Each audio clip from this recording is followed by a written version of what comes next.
नमस्कार मित्रों, स्वागत है आपका हमारे चैनल पर। शाम के 5 बज चुके हैं और मैं आपके लिए लेकर आई हूँ एक नई कहानी, एक नई क्राइम स्टोरी। तो आज की कहानी है मध्य प्रदेश के ग्वालियर शहर से। ग्वालियर शहर के इलाके ठाटीपुर स्टेशन के पुलिस इंस्पेक्टर के फ़ोन पर करीबन रात के 3 बजे घंटी बजती है। फ़ोन उठाते ही उधर से एक महिला रोते हुए बोलती है, इंस्पेक्टर साहब, मेरे पति का मर्डर हो गया है।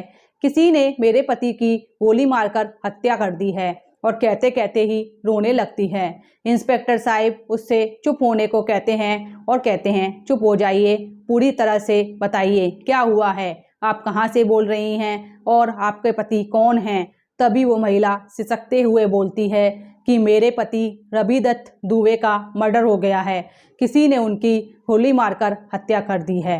तभी पुलिस उस महिला से उस घटना स्थल का पता पूछती है और पूछती है कि घटना स्थल के पास कोई चर्चित शोरूम या दुकान या कोई मॉल हो तो उसके बारे में बताइए, जिससे हम घटना स्थल पर जल्दी से जल्दी पहुंच सकें। तभी वो महिला खुद को शांत करते हुए कहती है कि सर, आप तृप्ति नगर के मेन गेट पर आ जाइए, वहां आकर किसी से भी लोक निर्माण इलाके के बारे में पूछ लीजिए, वहां आकर आपको कोई भी दुबे जी का मकान बता देगा।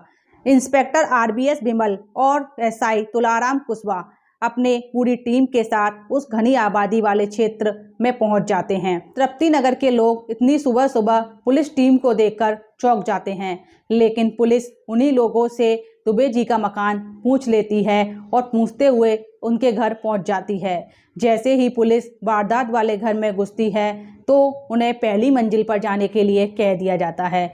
पुलिस पहली मंजिल पर बने बेडरूम में चली जाती है। वहां पर दुबे जी की लाश पड़ी हुई थी। दुबे जी की लाश बेड पर पड़ी हुई थी और साथ ही साथ उनका काफ़ी मात्रा में खून भी बह चुका था और उनके पेट में गोली भी लगी हुई थी और उनके मुंह से भी काफ़ी मात्रा में खून निकल रहा था। दुबे जी की लाश को देखकर इंस्पेक्टर बिमल और एसआई कुशवाहा जी अनुमान लगाते हैं कि दुबे जी ने तो खुद को गोली मारकर अपनी आत्महत्या की है।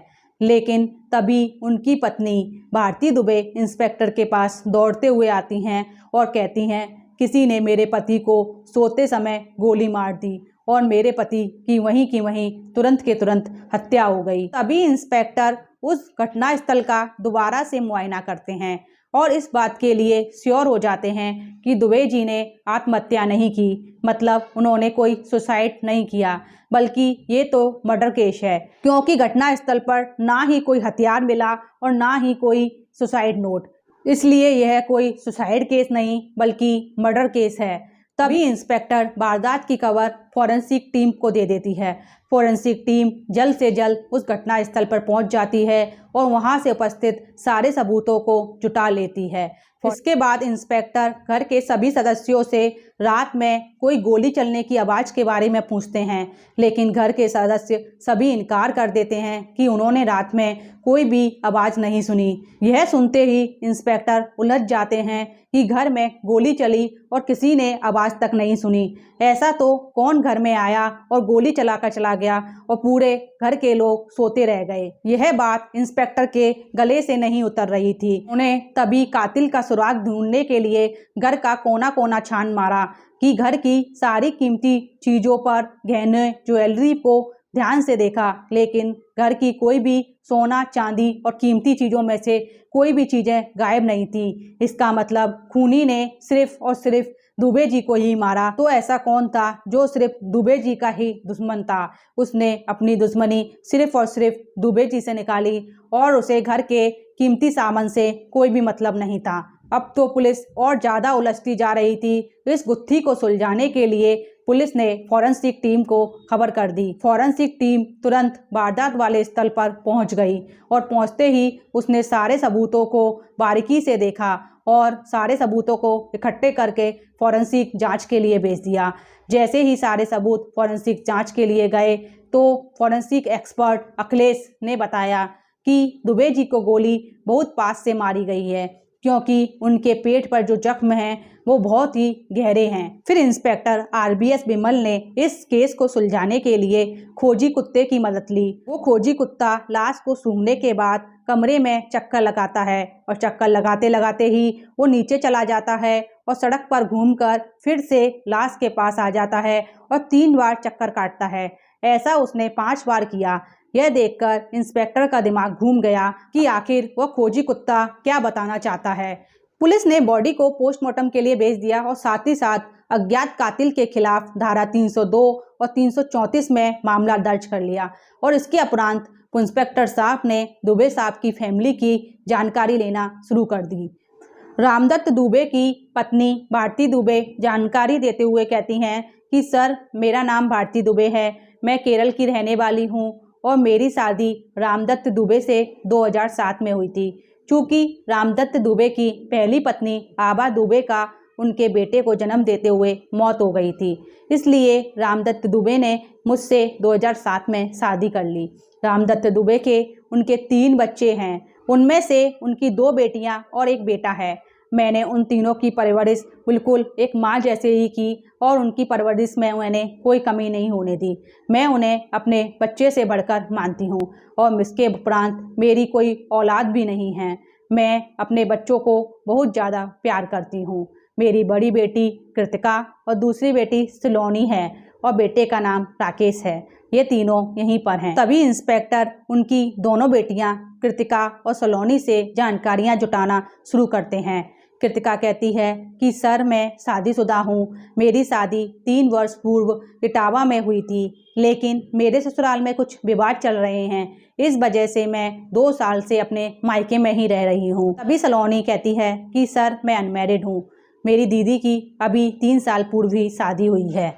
और इंस्पेक्टर पूछते हैं, क्या तुम दोनों में से किसी ने रात को गोली चलने की आवाज़ सुनी? तो कृतिका कहती है, हाँ सर, मैंने और मेरी माँ ने रात को 2:30 बजे करीबन एक हल्की सी आवाज़ सुनी थी, तो हम दोनों हड़बड़ा के जग गए। मैंने फटाफट से लाइट ऑन की और चारों तरफ देखा तो कमरे में सब कुछ ठीक था। तभी मेरी माँ दौड़ती हुई मेरे पापा के कमरे में गई और लाइट ऑन किया तो देखा मेरे पापा बेड पर पड़े हुए हैं और उनके पेट से खून निकल रहा है।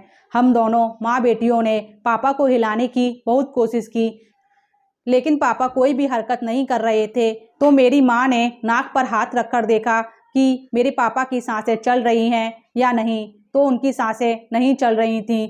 घर वालों के सभी बयान सुनने के बाद ये केस सुलझने के बजाय और उलझता जा रहा था इंस्पेक्टर विमल के लिए। फिर उन्होंने इस केस को सुलझाने के लिए एकमात्र रास्ता निकाला, वो था घर के सभी सदस्यों की कॉल डिटेल। उन्होंने घर के सभी परिजनों से उनका नंबर लिया और इंस्पेक्टर ने टेलीकॉम एजेंसी को आदेश दिया, घर का कौन सदस्य किससे कब कितनी बातें करता है, घर के रिश्तेदारों के अलावा घर के मोबाइलों पर किसके फ़ोन आते हैं। कॉल डिटेल आने के बाद इंस्पेक्टर साहब ने उसका बारीकी अध्ययन किया तो उसमें से एक नंबर निकल कर आया जिस पर लगातार घंटों के हिसाब से बात होती है।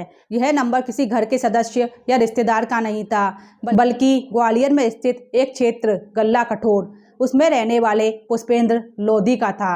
अब पुलिस इस जानकारी के साथ पुष्पेंद्र लोधी के घर जाकर धमकती है, लेकिन पुष्पेंद्र लोधी तो वहां से फरार हो चुका था। फिर 14 अगस्त की रात पुलिस पुष्पेंद्र लोधी को आधी रात में दबोच लेती है और उससे जानकारी जुटाने की कोशिश करती है, लेकिन पुष्पेंद्र के ऊपर शक्ति होने के बाद पुष्पेंद्र दुबे साहब की हत्या का राज खोल देता है और बताता है कि उसी ने दुबे साहब की हत्या की है और यह हत्या उसने उनकी बेटी सलोनी के कहने पर की है। पुष्पेंद्र ने बताया कि उसने दुबे जी की हत्या एक देसी तमंचे से गोली मारकर की। जब पुलिस ने पुष्पेंद्र से दुबे जी का हत्या का कारण पूछा तो वो भी कम हैरत कर देने वाला नहीं था कि कैसे कोई बेटी जरा सी बात पर अपने बाप की हत्या कैसे करा सकती है। ये भी दंग कर देने वाला था।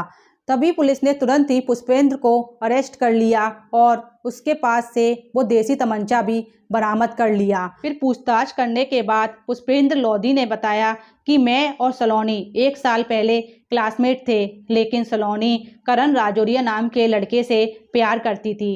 दोनों एक दूसरे से दिल और जान से प्यार करते थे, लेकिन अचानक एक दिन सलोनी के पिता ने करण और सलोनी को एक साथ देख लिया था। दोनों एक दूसरे की बाहों में बाहें डालकर बैठे हुए थे।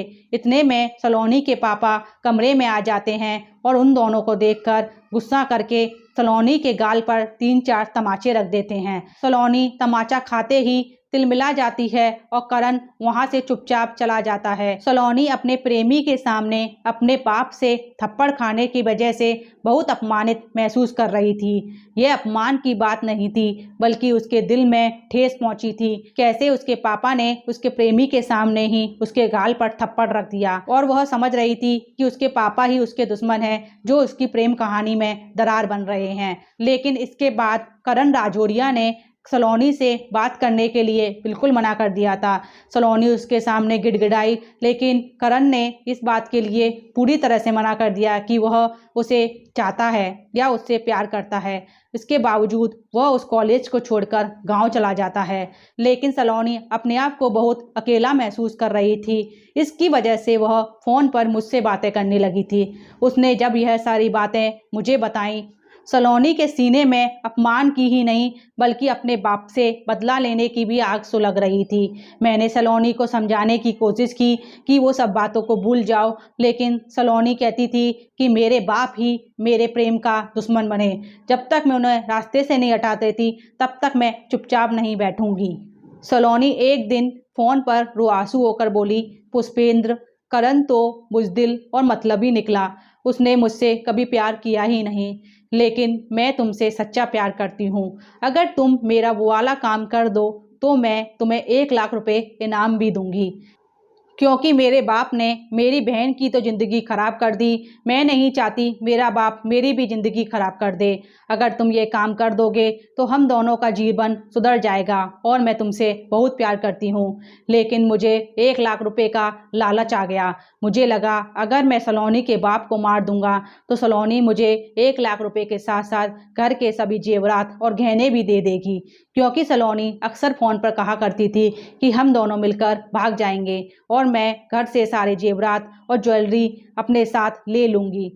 मैंने सलोनी की बात मान ली और प्लानिंग के अकॉर्डिंग 4 अगस्त 2021 को मैं सलोनी के घर रात 10 बजे चला गया। सलोनी ने मुझे नीचे वाले कमरे में छिपा दिया था, क्योंकि सभी लोग खाना खाकर ऊपर वाली मंजिल पर चले गए थे। जब घर के सभी सदस्य गहरी नींद में सो गए तो सलोनी 2:30 बजे नीचे वाले फ्लोर पर आती है और मुझसे कहती है कि घर के सभी सदस्य सो चुके हैं, अब हमें अपना काम कर देना चाहिए। तभी मैं वो तेजी तमंचा लेकर उसके पापा के कमरे में जाता हूँ। उसके पापा रामदत्त दुबे गहरी नींद में सो रहे होते हैं, तो मैं तमंचे को उनके करीब ले जाकर पेट में मार देता हूँ। गोली चलते ही खून का फव्वारा छूटता है और हम दोनों छुपते छुपाते कमरे से बाहर आ जाते हैं और मैं छुपते हुए घर चला जाता हूँ। पुष्पेंद्र के आरोप कबूलने के बाद पुलिस उसे गिरफ्तार कर लेती है। साथ ही साथ सलोनी को भी पुलिस स्टेशन बुलाती है। जैसे ही सलोनी पुलिस स्टेशन आती है तो चिल्लाते हुए कहती है, एक तो मेरे पिता की मृत्यु हुई है, ऊपर से आप मुझसे सवाल जवाब कर रहे हैं, और साथ ही साथ होम मिनिस्टर पर शिकायत करने की धमकी भी देती है। कहती है कि अगर आपने मुझे ज़्यादा परेशान किया तो मैं आपकी शिकायत होम मिनिस्टर को कर दूंगी। तभी इंस्पेक्टर RBS अग्रवाल सलोनी को पुष्पेंद्र लोधी और सलोनी के फ़ोन की रिकॉर्डिंग सुनाते हैं, जिसमें सलोनी पुष्पेंद्र से अपने बाप को मारने की प्लानिंग कर रही थी और कैसे अपने बाप को एक देसी कट्टे से मारना है, इस बारे में बता रही थी। यह सुनते ही सलोनी का चेहरे का रंग उतर जाता है। वह समझ जाती है कि वह फंस चुकी है और अब सलोनी भी अपने पिता की हत्या का जुल्म कबूलती है और पुलिस अब दोनों आरोपी पुष्पेंद्र और सलोनी को गिरफ्तार कर लेते हैं और उनकी पेशी न्यायालय में करा दी जाती है। तो दोस्तों, आज की क्राइम स्टोरी आपको कैसी लगी? पसंद आई तो चैनल को लाइक, सब्सक्राइब और शेयर जरूर करें। फिर मिलते हैं एक नई कहानी के साथ अगले दिन 5 बजे। नमस्कार।